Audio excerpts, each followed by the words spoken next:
এই সকালবেলায় নদীতে ছিপ ফেলবার মজাই আলাদা। এই সময় নদীর ধারে অনেক মাছ আসে। একটা বড় মাছ ছিপে আটকাতে পারলে সেটা বাজারে বিক্রি করে দেওয়া যাবে। বরং অনেকদিন ঘরে মাছও খাওয়া হয়নি, আজকে একটা নিয়ে গেলে হয়। আরে আরে, ওটা একটা মানুষের দেহ বলে মনে হচ্ছে। এভাবে জলে ভেসে আসছে কেন? আরে এ সময় যদি লোকটাকে ধরা না হয় তাহলে তো নদী জলের সাথে ভেসে চলে যাবে। না না, আমি গিয়ে বরং লোকটাকে নদীর তীরে তুলে আনি।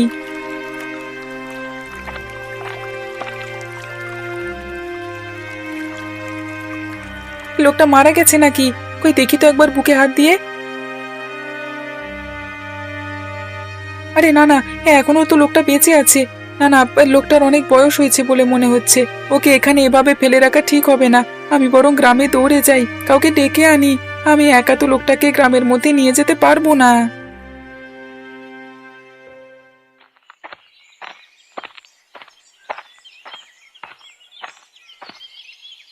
আরে দিনেশ, আজকেও তোর সাথে দেখা হয়ে গেল। আজকে দেখছি অনেক সকাল সকাল কাজে বেরিয়ে পড়েছিস। রাতে ভালো করে ঘুম হলো না দাদা, সারা রাত্রি প্রায় জেগেছিলাম, তাই জন্য সকাল হতেই বিছানায় না থেকে বেরিয়ে পড়লাম। বুঝতে পেরেছি। ব্যবসার অবস্থা নিশ্চয়ই ভালো না। হয় হয়, আমারও এরকম হয় বুঝলি, মাঝে মাঝে সারা রাত্রি জেগে শুয়ে থাকতে হয়। মাথায় বিভিন্ন রকম চিন্তা ভাবনা আসে, বিশেষ করে খারাপ চিন্তা বেশি আসে। তা যা বলেছো দাদা, আমিও এখন সেই সমস্যায় ভুগছি।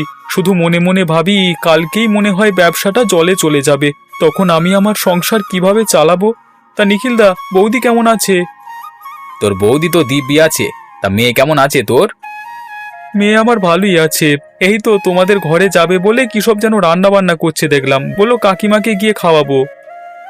যাক, ওরা দুজন এইভাবে আনন্দে থাক, আর ওদের আনন্দে রাখবার দায়িত্ব আমাদের। আমরা মন প্রাণ দিয়ে খাটাখাটনি করে তাদের সমস্ত ইচ্ছে পূরণ করব। আমিও তো সেটাই চাই দাদা, কিন্তু করতে আর পারি কোথায় বলো? এই তো ব্যবসার হাল। এই ব্যবসা যে কবে আবার নিজের গতিতে ফিরবে সেটাই তো এখন বুঝতে পারছি না।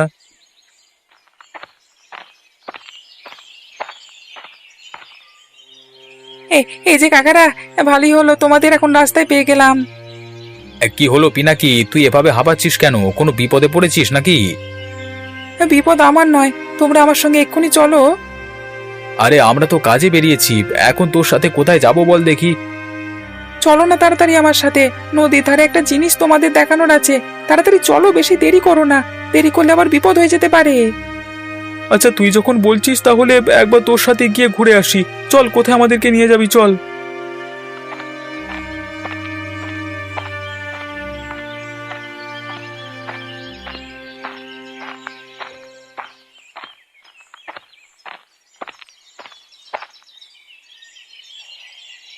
শ্রদ্ধা কাকিমা, বাড়িতে আছো? ও শ্রদ্ধা কাকিমা,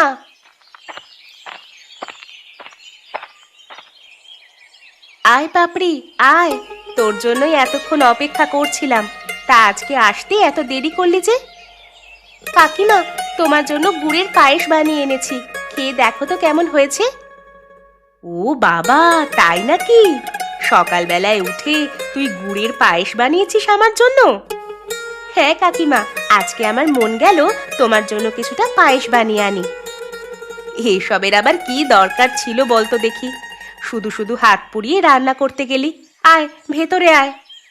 শুধু শুধু বলছো কেন কাকিমা? তুমিও তো আমাকে কত কি খাওয়াও, তখন তো আমি না করি না।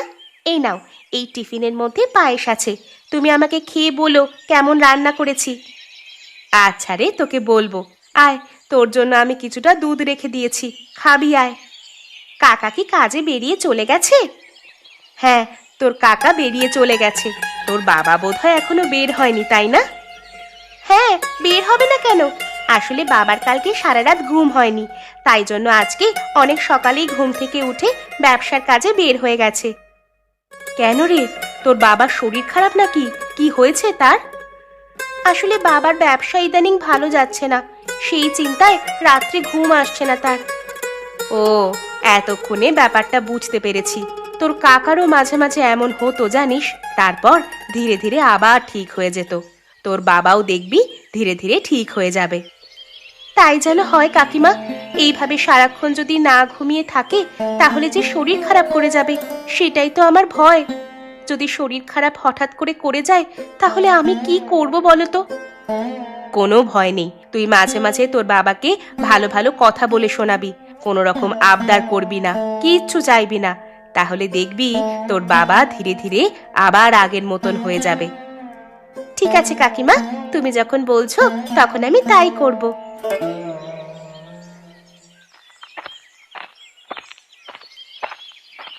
ওই দেখো কাকা, ওখানে দেখতে পাচ্ছো? আরে ওখানে তো একজন মানুষ শুয়ে আছে বলে মনে হচ্ছে। শুয়ে নেই কাকা, এই লোকটা নদী দিয়ে ভেসে আসছিল। আমি তাকে জল থেকে তুলে ডাঙাতে রেখে তোমাদেরকে ডাকতে গেছিলাম। বলিস কি রে, তাড়াতাড়ি চল দেখি মানুষটার কিছু হলো কিনা।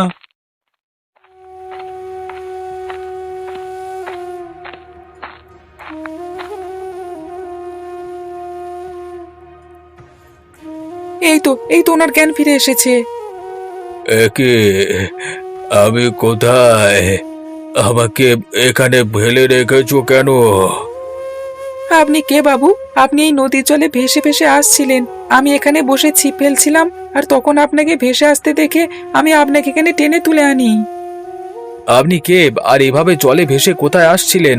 আপনার কি কোনো দুর্ঘটনা ঘটেছে? একটু জল, আমাকে কেউ একটু জল দে না, দয়া করে একটু জল দেন। নিখিলদা, ওনাকে এখানে এইভাবে ফেলে রাখা ঠিক হবে না।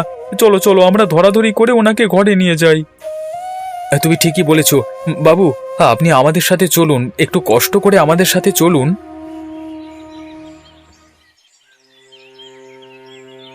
গিন্নিমা, কোথায় গেলেন আপনি? আরে ও গিন্নিমা, দয়া করে একবার বেরিয়ে আসুন, আমাদের যে সর্বনাশ হয়ে গেল।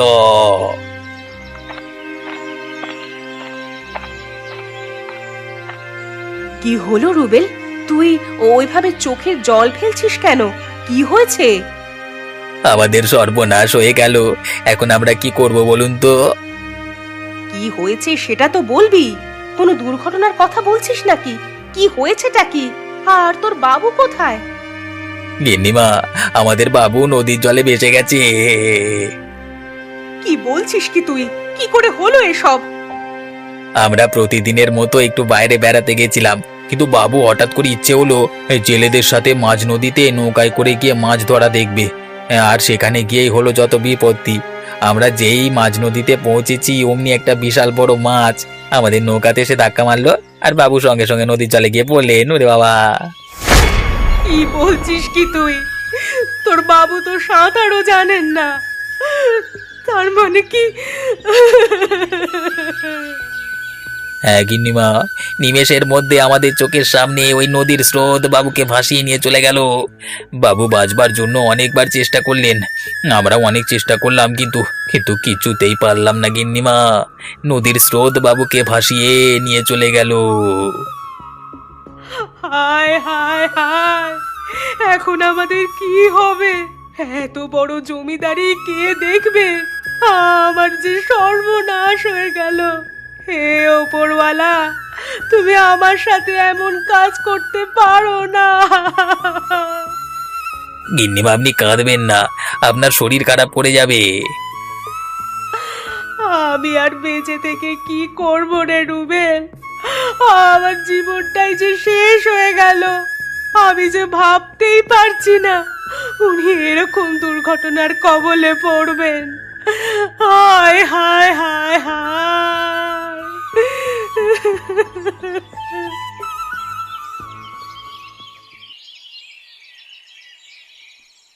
তোমরা কারা, আর আমি কোথায় এসেছি?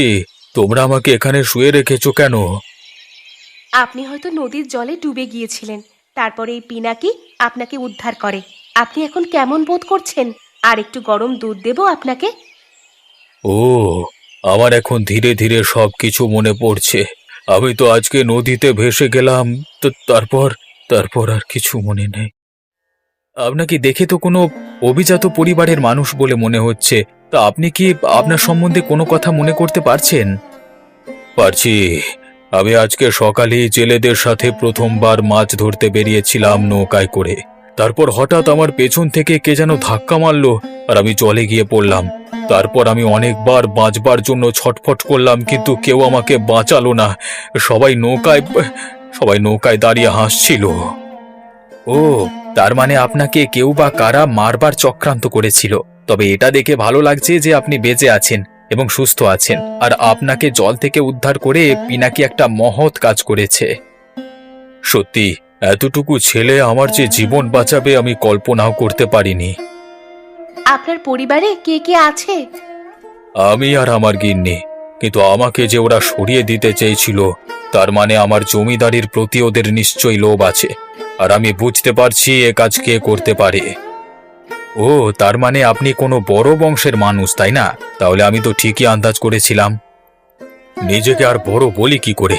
কিছু শয়তান স্বার্থান্বেষী মানুষের কাছে আমি সব সময় ছোট। আর তোমরা আমাকে উদ্ধার করে আজকে আমার চোখে এসে অনেক বড় হয়ে গেলে। একবার আমাকে সুস্থ হতে দাও, তারপর তোমরা যা চাও আমি তাই দেব। আপনার থেকে কিছু পাওয়ার জন্য আমরা আপনাকে উদ্ধার করিনি বাবু। আপনি তাড়াতাড়ি সুস্থ হয়ে গেলে আমরা খুবই আনন্দিত হব। তবে নিখিল কাকা, একটা কথা, বাবুর এইভাবে ক্ষতি কে করবার চেষ্টা করেছিল তাকে খুব তাড়াতাড়ি খুঁজে বের করতে হবে। তার জন্য বাবুর সাহায্য চাই। ওনার সাহায্য ছাড়া এ কাজ সম্ভব নয়। করব, আমাকে আরেকটু ভাবনা চিন্তা করে 2 × 4 করতে দাও।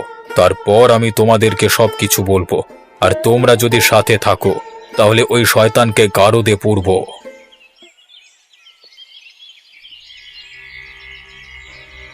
ব্যাস, এই মোড়লকে আমার রাস্তা থেকে সরাতে পেরেছি। এরপর আমার শখটা আমি ধীরে ধীরে পূরণ করব। গিন্নিমার মাথা খেয়ে খেয়ে আমি ওই জমিদার বাড়ির সমস্ত অর্থ সম্পত্তি ধীরে ধীরে লুট করে এনে আমার কাছে রাখতে শুরু করব। তারপর যখন সমস্ত সম্পত্তি লুট করা হয়ে যাবে, তখন ওই গিন্নিমাকে আমার চাকরানি করে রাখবো।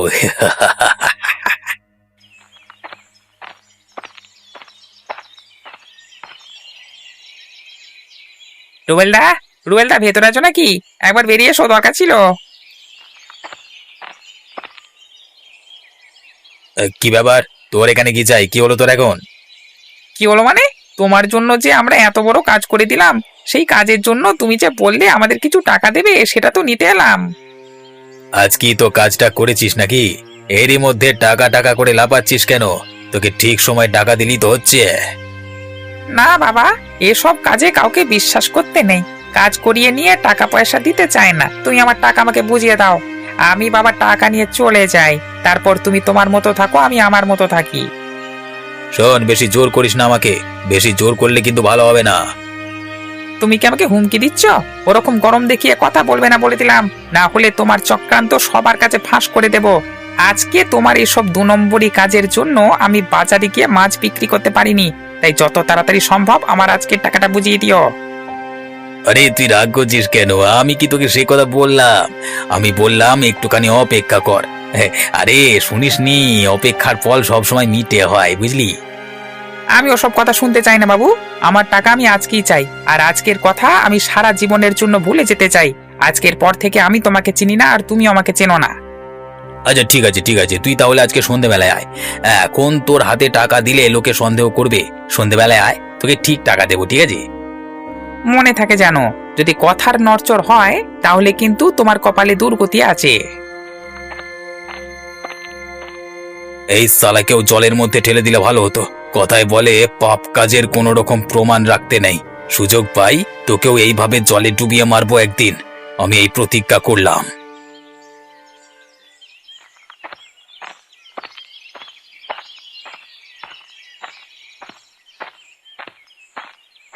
আরে বাবু, আপনি তো আজকে একদম সুস্থ হয়ে গেছেন। যাক, ওপরওয়ালাকে অসংখ্য ধন্যবাদ। আপনাকে সুস্থ দেখে আমার খুব আনন্দ হচ্ছে। আরে হ্যাঁ, এই সবই সম্ভব হয়েছে শুধুমাত্র তোমাদের জন্য। তোমরা যদি আমাকে উদ্ধার না করে সেবা শুশ্রূষা না করতে, তাহলে হয়তো আমি আর কোনোদিনই বেঁচে ফিরতে পারতাম না। ঠিক আছে বাবু, আজকে তাহলে আমি বাজার থেকে ফেরবার সময় আপনার জন্য মাছ কিনে নিয়ে আসবো। দাঁড়াও, আজকে তোমার সঙ্গে আমিও বাজারে যাব। আমি ভাবছি আজকে তোমাদেরকে একটা বড় মাছের পিকনিক দেব। তোমার বউটি কোথায় গেল? কই গো শ্রদ্ধা, তুমি একবার বেরিয়ে এসো তো। বাবু তোমাকে ডাকছেন।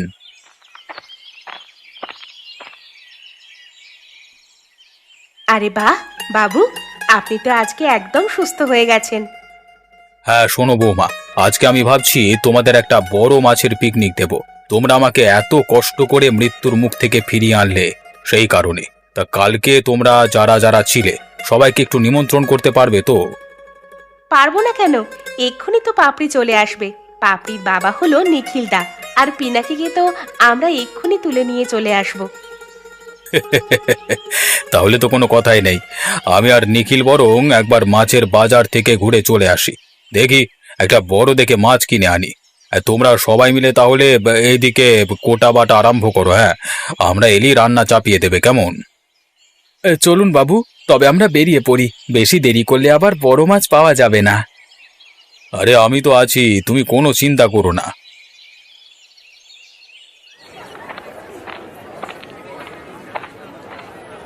রুবেলটা এত শয়তান, কালকে রাতে আমাকে টাকা দেবে বললো, রাতে গিয়ে দেখি মালটা হাওয়া হয়ে গেছে। একবার শালাকে হাতের কাছে পাই, মালটাকে বঁটি দিয়ে কুপিয়ে কাটবো। যাক বাবা, আজকে তবে নদী থেকে একটা বড় দেখে মাছ তুলেছি। কালকে তো একদম হাত খালি ছিল, আজকে মাছটা বিক্রি করে কিছু টাকা কামাতে পারবো মনে হচ্ছে। বাবু, এটা আবার কোন মাছের বাজার? এই বাজারে তো আগে কোনো দিন আসেনি। আরে ঘাবড়ে যাওয়ার কিছু নেই, চলো আমার সাথে। এই বাজারখানা আমার। আমি বললে এই বাজারের সব থেকে বড় মাছ আমাকে দিতে কেউ না করবে না। চলো আমার সঙ্গে ওদিকে চলো।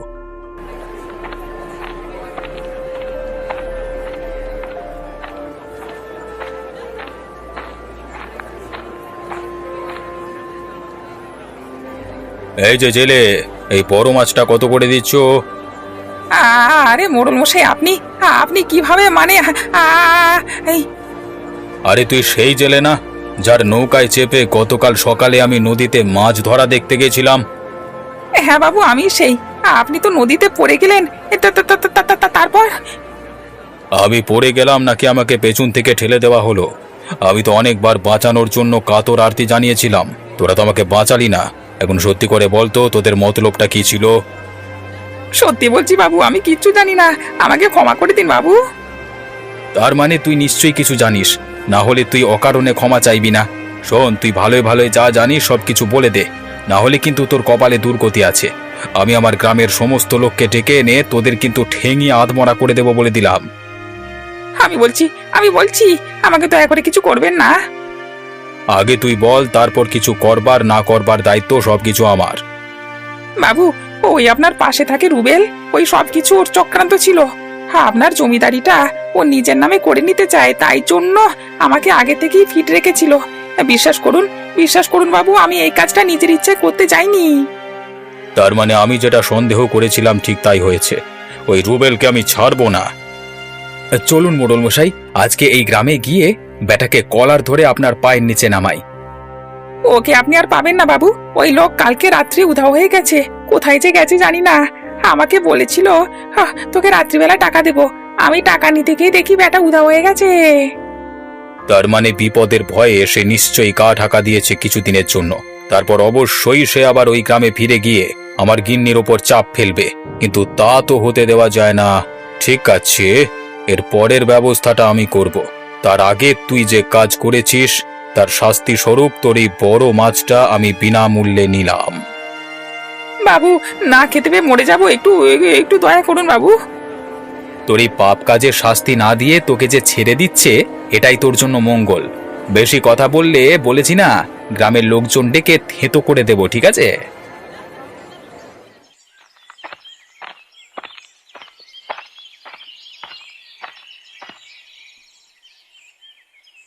মাতে, আমি কি ভুল সময় চলে এলাম? আপনি আপনি কে? আপনাকে তো এই গ্রামে আগে কখনো দেখিনি। আমি এক পথিক মায়েরা, দেখুন না, সেই কোন রাত থেকে হেঁটে চলেছি, এখনো পর্যন্ত একটু বিশ্রাম পাইনি। মায়েরা, আমার খুব জল তেষ্টা পেয়েছে মায়েরা, এক গ্লাস জল কি পাওয়া যাবে মায়েরা? হ্যাঁ, যাবে না কেন? পাপড়ি, ওনাকে এক গ্লাস জল দে তো। আপনারা কি এখানে কোনো অনুষ্ঠানের আয়োজন করছেন মায়েরা? হ্যাঁ, আজকে আমাদের সকলের একটা বড় মাছের পিকনিক হবে, তাই আমরা সকলে মিলে তারই তোড়জোড় করছি। ও তা মায়েরা, একটা কথা বলি যদি কিছু মনে না করেন। হ্যাঁ, বলুন না। মানে মায়েরা, কালকে রাত থেকে আমার পেটে খুব একটা কিছু পড়েনি, তাই আজকে যদি দুমুঠো খেতে পেতাম মায়েরা, তাহলে খুব উপকার পেতাম যে মায়েরা। বেশ, আপনি পথ চলতি মানুষ, আপনাকে তো আর না করতে পারি না। আপনি বরং আমাদের এখানে খেয়ে নেবেন।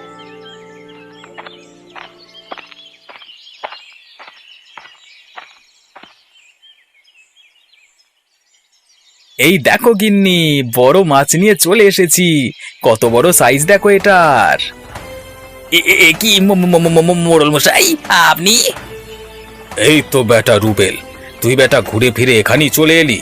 সত্যি ভাগ্যের ফের দেখলে মাঝে মাঝে আমারই খুব হাসি পায়। এই সেই রুবেল, বেটাকে আমি আজকে ছাড়বো না, ওকে মেরে আজকে নাক মুখ ফাটিয়ে দেব। আরে কি হলো? তুমি ওকে এভাবে মারছো কেন? উনি একজন পথ চলতি মানুষ, এখানে জল খেতে এসেছেন। পথ চলতি মানুষ না ছাই?